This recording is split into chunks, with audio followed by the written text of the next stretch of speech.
growing community, accounting for the half of the country's population since 2000. The mere purchasing power of more than 40 million Hispanos in the U.S. reached $870 billion in 2008.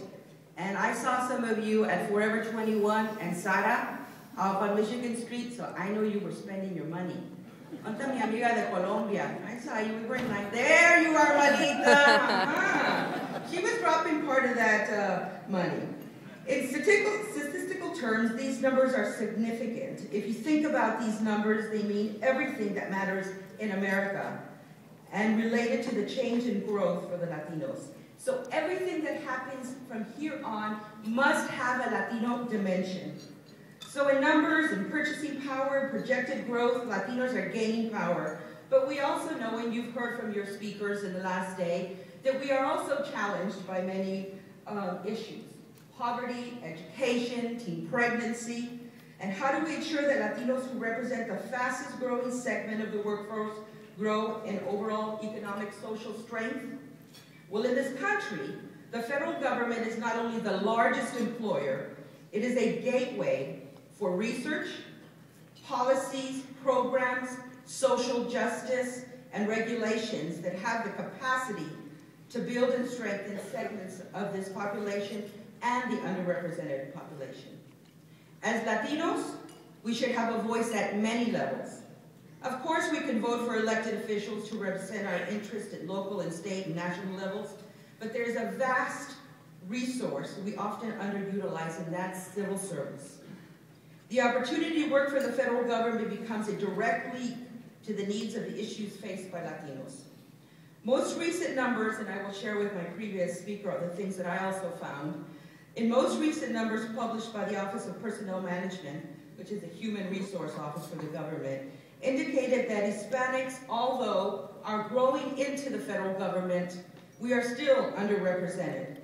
Currently, there are 1.8 million federal government employees, of which 7.5% are Hispanic.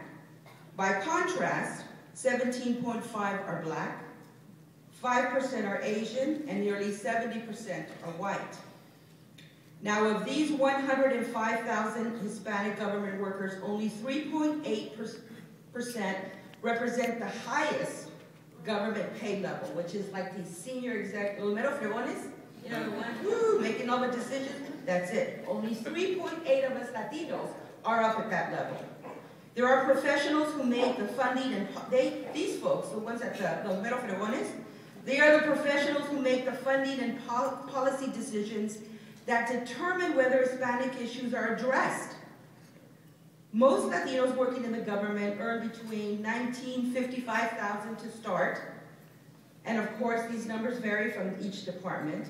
And in the Department of Health and Human Services, for example, less than 4% of the agency's 63,000 workers are Hispanic, compared to 17% Black. So what do these numbers tell us?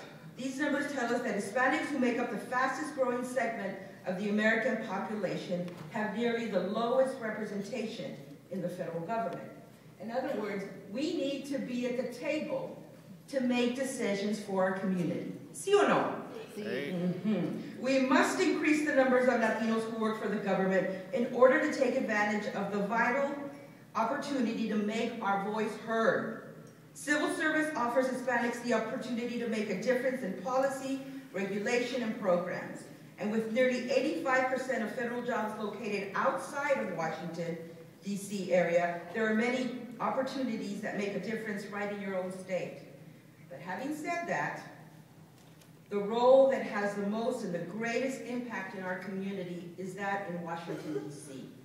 We need to take the risk out of our comfort zone, out of our ranchitos, out of our pueblitos, out of our cities, and move to places where we can really have our voices heard. You know, my daughter, who is here, took a risk and moved to Washington, D.C. and spent a summer there, learning all about what makes things happen. She went back to Texas and finished her degree, and again moved away to Indiana, down the street. And now she is in law school. And she took that risk to move away, and I am so proud of you. And I miss you so much. But that's what it takes.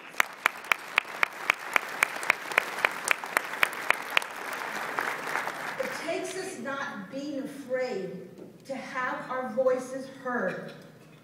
This year marks the 50th anniversary of John F. Kennedy's inauguration, and President Kennedy led a deliberate campaign to make working for the government a proud and lively career. He said, "And so, my fellow Americans, ask not what your country can do for you, ask what you can do for your country."